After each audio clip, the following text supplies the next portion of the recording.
Meu Senhor e meu Deus, creio firmemente que estás aqui, que me vês, que me ouves. Adoro-te com profunda reverência. Peço perdão dos meus pecados e graça para fazer com fruto este tempo de oração. Minha Mãe Imaculada, São José, meu Pai e Senhor, anjo da minha guarda, intercedei por mim. Hoje em todo o mundo a Igreja celebra São Marcos, e que foi um dos primeiros cristãos de Jerusalém que conviveu com Nossa Senhora e os apóstolos, a quem conheceu com intimidade. Tanto assim que a mãe de Marcos foi uma das primeiras mulheres que ajudaram Jesus e os 12 apóstolos com os seus próprios bens. Marcos era, além disso, primo de Barnabé, uma das grandes figuras daquelas primeiras horas do cristianismo, e que iniciou com São Paulo a tarefa de propagar o Evangelho por todo o mundo. Marcos acompanhou Paulo e Barnabé na primeira viagem apostólica destes 2 apóstolos, mas ao chegar a Chipre, Marcos talvez não sentiu as forças necessárias e suficientes para ir para diante com esta tarefa e acabou mesmo por abandonar os 2 e voltou para Jerusalém, para a sua casa. Tal deve ter sido o desgosto de São Paulo pela falta de constância de Marcos, que, ao planear com Barnabé a segunda viagem apostólica, houve uma discussão entre os 2, pois Barnabé entendia que o seu primo devia continuar com eles nesta segunda viagem e Paulo opunha-se com muita força. Foi tal a desavença que, por causa de Marcos, que a expedição acabou mesmo por se dividir. E Paulo e Barnabé separaram-se, cada um para seu lado. Uns 10 anos mais tarde, encontramos Marcos em Roma, desta vez ajudando Pedro, a quem chama a Marcos meu filho na fé, o que indica uma relação de paternidade espiritual íntima entre Pedro e Marcos. E a partir deste convívio com o primeiro Papa, que Marcos ouve da sua boca muitos episódios da vida de Jesus, o que o leva a escrever o seu Evangelho. É certo que São Marcos não recolhe alguns dos grandes discursos do Mestre, mas, para compensar, a descrição dos episódios da vida de Jesus com os seus discípulos são de uma viveza extraordinária. Nas suas narrações, podemos aproximar-nos de pequenas cidades, na ribeira do lago de Genesaré, sentir o buliço das suas gentes e quase conversar com alguns dos seus habitantes que querem seguir Jesus. Contemplar até os gestos admiráveis de Cristo, as reações tão espontâneas de Pedro e de algum dos 11 apóstolos. Uma palavra, assistir como uma personagem mais a toda a história da salvação, como se nós participássemos naqueles episódios. Sim, a pena de Marcos é uma pena muitíssimo viva. São Jerónimo diz-nos que Marcos foi discípulo e intérprete de São Pedro e pôs por escrito o seu Evangelho a pedido dos irmãos que viviam em Roma, tal como ele tinha ouvido pregar Pedro. E o próprio Pedro, tendo escutado, aprovou com essa autoridade para que fosse lido em toda a Igreja. Até aqui nos confirma São Jerónimo, no século IV, da importância de Marcos. E sem dúvida que a principal missão da sua vida foi esta: transmitir fielmente os ensinamentos de Pedro. Quanto bem não fez Marcos ao longo dos séculos.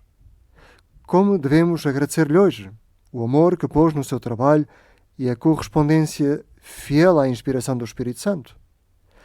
Também a festa que celebramos hoje é uma boa ocasião para examinar-nos. Senhor, com que atenção, com que amor é que eu estou a fazer diariamente a leitura do Evangelho, que é a Palavra de Deus dirigida expressamente a cada um de nós. Quantas vezes não teremos sido o filho pródigo, ou não teremos usado aquela oração do cego Bartimeu para a nossa própria oração pessoal e mental? Senhor, que eu veja. Ou daquele leproso Senhor, se quiseres, podes limpar-me.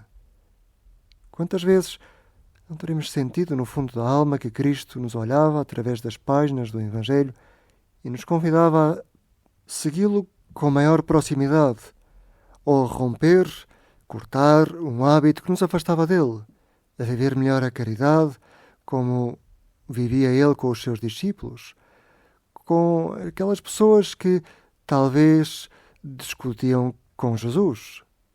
Senhor, que bom é conviver contigo. Que bom é ler o Evangelho e assim conviver contigo. Marcos permaneceu vários anos da sua vida em Roma e, além de servir São Pedro, acabamos mesmo, e isto é surpreendente, por encontrar Marcos como colaborador de Paulo no seu ministério. Ainda que Paulo não tenha querido que Marcos o acompanhasse na sua segunda viagem apostólica, agora é um profundo consolo, sendo-lhe muitíssimo fiel. De facto, pelo ano 66, o apóstolo pede a Timóteo que venha ter com ele e juntamente com ele que traga Marcos, pois este é-me muito útil para a pregação do Evangelho. Parece que aquele incidente de Chipre, que teve tanto impacto naqueles primeiros tempos, já estava completamente esquecido. E foi tanto assim que Paulo e Marcos são de verdade amigos e colaboradores para aquilo que de facto é importante: a expansão do Reino de Cristo. Que exemplo para nós, para que nunca formemos juízos definitivos sobre as pessoas. E que ensinamento tão importante da vida de São Marcos, que nos ajuda a reconstruir talvez aquela amizade que parecia destruída para sempre. A vida de Marcos, que a Igreja hoje nos propõe como modelo, não é uma vida idealizada, uma vida sem dificuldades, uma vida sem desavenças.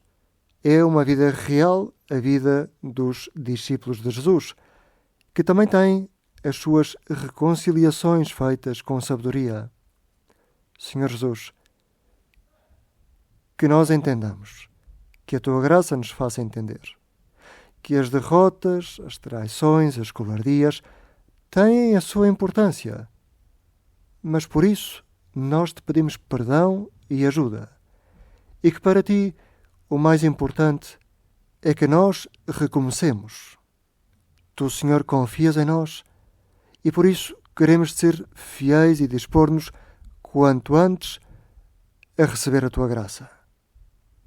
Do Senhor, nós queremos aprender a tirar fruto das nossas próprias debilidades, tal como a árvore que mete as suas raízes na escuridão da terra, ali onde parece que é impossível germinar o fruto, e, no entanto, é precisamente da terra onde a árvore recolhe, através da sua seiva, o fruto que vai nascer nos seus ramos. Talvez quando o inimigo do homem, talvez quando o demónio nos queira desalentar, através das tentações, nos queira tirar o ânimo, para que nós abandonemos a luta, seja talvez esse momento em que Jesus nos está a acompanhar e a dar uma graça maior. Sim, Jesus quer-nos a seu lado, apesar da nossa história, que também é feita de debilidades. Não só, mas também. Ide por todo o mundo e proclamai o Evangelho a toda a criatura. Cantamos hoje na antífona da entrada da missa. Este é o mandato apostólico de Jesus que São Marcos recolhe no seu Evangelho e que, por coincidência ou não, hoje também na missa, vamos ler o seu Evangelho, em que Marcos, movido pelo Espírito Santo, dá testemunho de que este mandato apostólico já se estava a cumprir na Igreja depois da ascensão de Jesus aos céus, tal como ele escreve no Evangelho que lemos hoje na missa. Depois de falar com os discípulos, o Senhor Jesus foi levado ao céu e sentou-se à direita de Deus. Os discípulos então saíram e pregaram por toda a parte. O Senhor os ajudava e confirmava a sua palavra por meio dos sinais que acompanhavam. Depois destas palavras, hoje na missa o sacerdote dirá palavra da salvação, mas se lermos estas mesmas palavras na Bíblia que temos em casa, entenderemos que estas são as últimas palavras de Marcos. É como um exemplo que ele nos dá. Marcos foi fiel ao mandato apostólico muito para além das desavenças que teve com Paulo. Sim, Marcos tinha ouvido tantas vezes pregar Pedro, ide pelo mundo inteiro, que ele mesmo, pessoalmente, e através do seu evangelho, fez isso. Chegou ao mundo inteiro. Se diante da sua primeira derrota ele não tivesse reagido com humildade e firmeza, talvez hoje não teríamos o tesouro das palavras e dos feitos de Jesus que tantas vezes meditamos através do Evangelho de São Marcos e que tantos homens e mulheres leem ao longo da história. Senhor Jesus, que nós saibamos seguir o exemplo de Marcos e sermos humildes, sermos evangelizadores, que é o importante da nossa vida. Esta é a tua chamada para cada um de nós, que sejamos teus discípulos alegres e fiéis. Dou-te graças, meu Deus, pelos bons propósitos, afetos e inspirações que me comunicaste nesta meditação. Peço ajuda para os pôr em prática. Minha Mãe Imaculada, São José, meu Pai e Senhor, anjo da minha guarda, intercedei por mim.